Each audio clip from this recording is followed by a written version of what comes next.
We're managing a system which transports a highly flammable gas. And some of our assets have been around since the 50s and the 60s, and some of them have been installed fairly recently, and we have to manage that portfolio of assets in a really controlled and efficient manner. There's probably two things that we've got to consider in terms of this process is the asset health, the actual physical condition of those assets and how they're performing, whether they've got any faults on them. But the other thing is what we call criticality, which is how critical those assets are to the network. All of the gas businesses submitted methodologies to Ofgem to derive asset health scores and asset criticality scores. However, each of the gas network operators did this process just slightly differently, and because of that the results could not be interpreted comparatively by Ofgem.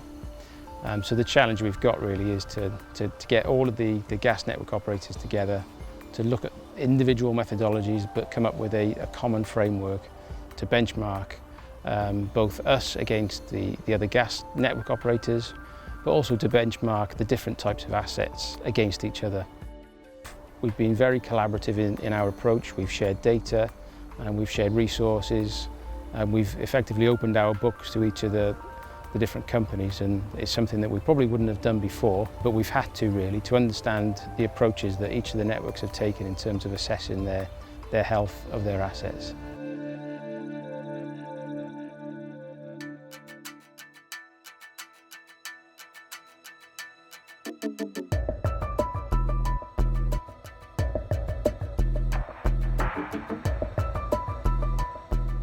In the UK, traditionally, we've taken a lot of our gas from the North Sea, and stocks are depleting there. We also have pipelines coming across from Europe, which bring gas in from Russia. There's risks associated with that, particularly with the political climate at the moment, and the UK, to have a sustainable gas supply going forward, is looking for other options. Things like unconventional gases, which is shale gas, coal bed methane, and also biomethane, are all options to use as gas in the future.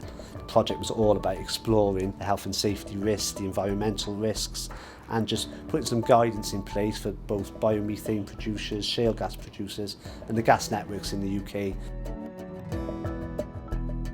We worked with IGEM, the Institute of Gas Engineers and Managers, to research what standards currently exist, and also within those standards what needs to change and what research needs to be undertaken that will allow safe transportation of unconventional gas sources.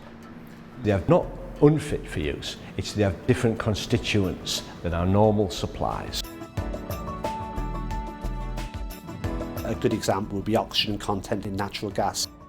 There's limits set by legislation in the UK as to what it can be, and the reason for that is that we have a lot of steel and metallic pipelines, and oxygen, as we know, speeds up the corrosion process.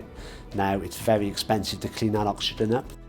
Our role as gas distributors was to make sure that whilst maintaining the integrity of our gas supply system with a different gas in it, we didn't make it financially non-viable to inject that gas into the network.